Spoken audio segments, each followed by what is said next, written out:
मंथन परीक्षा ही कोणासाठी असते? बऱ्याच पालकांना हे माहीत नाहीये, की मंथन परीक्षा ही 1ली पासून ते 8वी पर्यंत असते आणि बऱ्याच पालकांचा हा गैरसमज आहे, की ती फक्त सेमी इंग्लिश मीडियमसाठी असते. तर आज आपण तुमचे सगळे डाउट्स याच्यामध्ये सॉल्व्ह करूयात आणि परीक्षा पद्धती कशी आहे हे बघूयात. तर मिराज मॅथ्स कॉर्नरमध्ये तुम्हा सर्वांचं स्वागत आहे. तर आजच्या ह्या लेक्चरमध्ये व्हिडिओमध्ये आपण बघणार आहोत, की ह्याची परीक्षा पद्धती कशी आहे आणि या परीक्षा कोण देऊ शकतं, याचे किती पेपर असतात. तर बघा, जर परीक्षेच्या माध्यमासाठी बघा, 1ली आणि 2रीसाठी याचा फक्त एकच पेपर असतो. त्याच्यामध्ये 4 विभाग असतात. पहिला विभाग आहे भाषा, त्याचे 15 प्रश्न असतात, 30 गुण असतात. दुसरा भाग आहे गणित, गणिताचे 25 प्रश्न, 50 गुण असतात. नंतर इंग्रजीचे 10 प्रश्न आणि 20 गुण असतात. बुद्धिमत्ता चाचणीचे 25 प्रश्न आणि 50 गुण आहेत. तर हा फक्त पेपर एकच असतो. 1ली, 2री मराठी मीडियम असो किंवा सेमी इंग्रजी मीडियम असो. ठीक आहे. आता त्याच्यानंतर 1ली, 2रीसाठी एकच पेपर असतो. पण जर तुम्ही 3री ते 8वीचा विचार केला, तोही मराठी आणि सेमी इंग्रजी माध्यमसाठी. आता आपण 1ली, 2रीसाठी बघितलं, आता 3री ते 8वीसाठी बघूयात.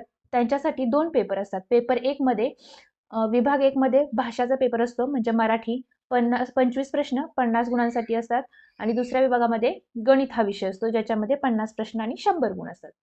तसंच जर दुसरा पेपर असेल, तर दुसऱ्या पेपरमध्ये इंग्रजी हा विषय ॲड केलेला आहे यांनी इथं.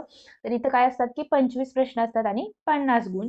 विभाग 2 मध्ये बुद्धिमत्ता चाचणी असते, 50 प्रश्न आणि 100 गुण असतात. हे झालं आपण 1ली ते 8वी मराठी आणि सेमी इंग्रजी मीडियमसाठी बघितलेलं आहे. आता पुन्हा बघा, इंग्लिश मीडियमचा जर विचार केला, तर फर्स्ट म्हणजे 1ल्या आणि 2ऱ्या वर्गासाठी एकच पेपर असतो आणि त्याच्यामध्ये मराठी हा विषय तुम्हाला नाहीये. इंग्रजी विषय आहे, 25 प्रश्न असतात 50 गुणांसाठी. नंतर गणित हा विषय आहे आणि इंटेलिजन्स टेस्ट. ठीक आहे. तर हे 3 विषय फर्स्ट आणि सेकंड स्टँडर्ड म्हणजे 1ली आणि 2री मीडियमसाठी आहेत. सॉरी, 1ली आणि 2री स्टँडर्डसाठी आहेत. इंग्लिश मीडियमसाठी काय आहेत, की इंग्लिश, मॅथ्स आणि इंटेलिजन्स टेस्ट. तर हे नाव ऐकून घाबरायचं नाही. त्यांच्या त्यांच्या लेव्हलनुसार पेपर सेट केलेला असतो. मुलांनी स्पर्धा परीक्षा अटेम्प्ट करणं महत्त्वाचं आहे. नंबर येऊ किंवा न येऊ, त्यांना एक वेगळाच कॉन्फिडन्स लेव्हल येतो. त्याच्यामुळे मुलांना हा परीक्षा द्यायला तुम्ही समजावून सांगा किंवा त्यांचा अभ्यास घ्या. त्यांच्यावर बर्डन देऊ नका, पण त्यांना खेळीमेळीचं वातावरण ठेवून मुलांना अभ्यास करू देणं हे महत्त्वाचं आहे. आता 3री आणि 4थी स्टँडर्डसाठी बघा, 2 पेपर असतात. पहिल्या पेपरमध्ये इंग्लिश लँग्वेज आहे आणि गणित आहे.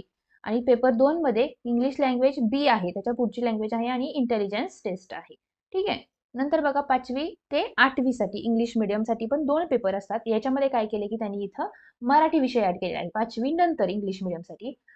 आता पेपर 1 मध्ये बघा, इंग्लिश लँग्वेज आहे आणि मॅथमॅटिक्स आहे आणि पेपर 2 मध्ये काय आहे, मराठी आहे आणि इंटेलिजन्स टेस्ट आहे. तर अशा प्रकारे हे जे पेपर आहेत ते तुम्ही इंग्लिश मीडियम आणि मराठी मीडियम किंवा सेमी इंग्लिश मीडियम या सर्वांसाठी देऊ शकता. तर ही माहिती तुम्हाला कशी वाटली हे कमेंट करून नक्की सांगा. तुमचे काही डाऊट्स असतील तर तुम्ही विचारू शकता आणि चॅनलला सबस्क्राईब करा, जेणेकरून असेच नवनवीन व्हिडिओज तुम्हाला पाहता येतील.